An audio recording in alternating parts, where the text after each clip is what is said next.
Assalamualaikum warahmatullahi wabarakatuh.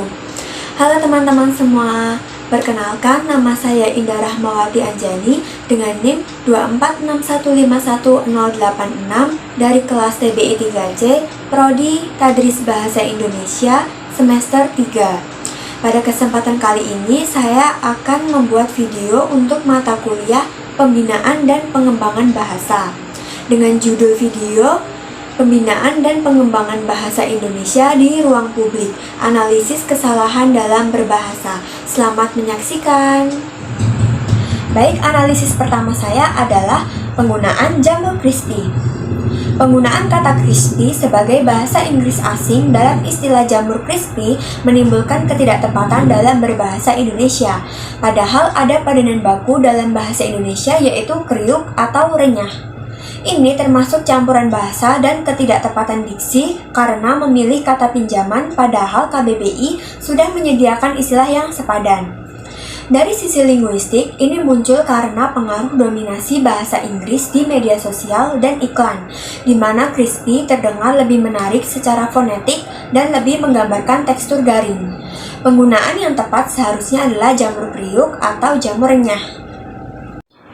Selanjutnya yang kedua ada laundry. Kata laundry dipakai langsung sebagai nama usaha cuci, padahal padanannya dalam bahasa Indonesia adalah binatu atau penatu. Ini merupakan kesalahan diksi dan campur kode yang tidak tepat karena memprioritaskan bentuk Inggris daripada istilah nasional yang sudah distandardisasi. Secara linguistik, alasan utamanya adalah masyarakat yang lebih sering dan terbiasa memakai kata laundry daripada binatu atau penatu yang terkesan kuno dan asing. Ini mencerminkan dinamika pinjaman bahasa di mana kata Inggris diserap secara utuh. Masyarakat enggan menggunakan sinonim asli, sehingga binatu atau penatu hampir kehilangan eksistensinya. Dari sudut sosiolinguistik, ini menunjukkan pengaruh bahasa asing yang melemahkan kekayaan kata bahasa Indonesia. Yang ketiga ada penggunaan furniture. Penggunaan istilah furniture untuk mebel atau peralatan rumah tangga lebih diutamakan, padahal bahasa Indonesia punya padanan kata untuk furniture yakni perabotan atau perkakas rumah, sesuai dengan yang ada di KBBI. Ketidaktepatan pada diksi dan campur kode ini mengabaikan kosakata baku demi bentuk asing. Ini membuat bahasa kurang murni dan kurang formal.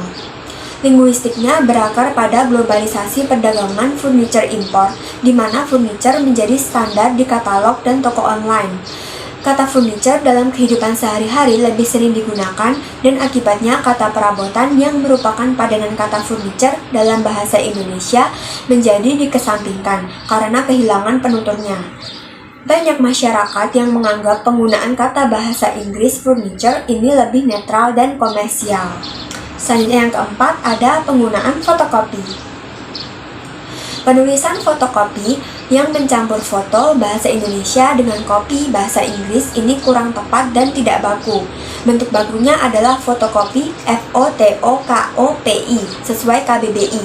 Ini merupakan campur kode yang tidak tepat, ejaan yang salah, dan struktur kata yang tidak konsisten. Dari perspektif linguistik, ini diakibatkan oleh paparan bilingualisme masyarakat Indonesia.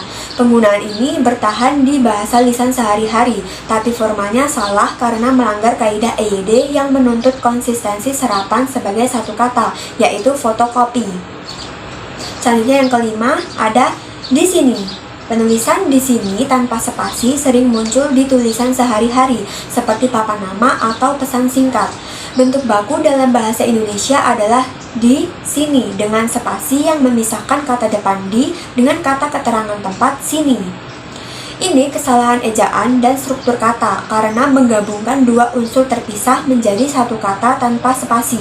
EYD 5 secara tegas memisahkan di sebagai preposisi lokasi dari kata berikutnya agar tulisan tetap jelas dan sesuai kaidah formal. Secara linguistik, kesalahan ini berasal dari pengucapan lisan yang cepat, di mana di sini terdengar seperti satu kesatuan bunyi. Akibatnya orang menulis sesuai apa yang didengar. Yang keenam ada penulisan mie. Mie bukan bentuk baku, yang benar adalah mi tanpa huruf e sesuai dalam KBBI. Kesalahan ejaan ini terjadi karena mempertahankan bentuk pinjaman yang sudah diserap sepenuhnya. Penggunaan mie dengan huruf E membuat tulisan kurang sesuai standar formal, padahal mi sudah distandarisasi sebagai kata serapan tunggal untuk menyebut makanan mie. Ini merupakan kesalahan dalam penggunaan kata baku yang sesuai dengan KBBI. Secara linguistik, penyebab utamanya adalah adanya pengaruh pengucapan bahasa daerah di Indonesia yang menjadikan vokal E ditambahkan karena dialek, seperti mie yang terdengar lebih panjang. Kebiasaan ini bertahan dari sejak dulu, sehingga orang menulis sesuai bunyi lisan tanpa menyesuaikan kaidah nasional. Yang ketujuh ada frasa tanya obat, tanya apoteker. Frasa ini ambigu secara semantik dan pragmatis, karena tanya obat menyiratkan obat sebagai entitas yang bisa ditanyai. Ini merupakan contoh personifikasi yang salah, padahal obat adalah benda mati. Ketidaktepatan dalam keefektifan, ketaksaan, dan struktur kalimat pada pemilihan kata ini menimbulkan kebingungan dalam memahami makna yang dimaksud. Dari sisi linguistik, kalimat tanya obat ini ambigu. Kalimat ini dinilai gagal menyampaikan maksud sebenarnya, yakni bertanya tentang obat. Secara semantik, obat tak punya sifat bertindak, jadi frasa ini melanggar prinsip koherensi. Hal ini bisa terjadi karena gaya slogan iklan yang ringkas dan dipengaruhi retorika paralelisme, tanya obat, tanya apoteker.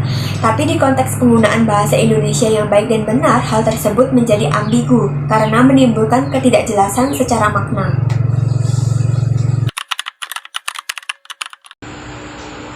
Fenomena kesalahan berbahasa ini pada dasarnya dipengaruhi oleh beberapa faktor yang saling terkait, yakni prestise sosial budaya, bahasa Inggris yang dianggap lebih modern dan komersial, dominasi istilah asing di media digital, iklan dan marketplace, serta kebiasaan lisan dan dialek yang terbawa mentah-mentah ke tulisan.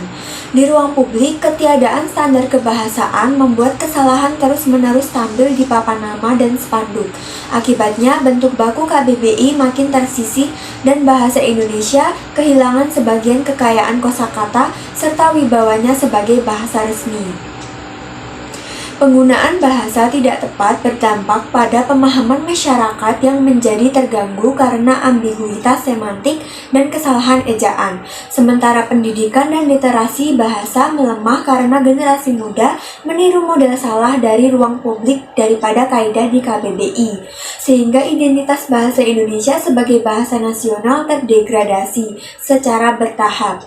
Identitas dan martabat bahasa Indonesia pun menurun.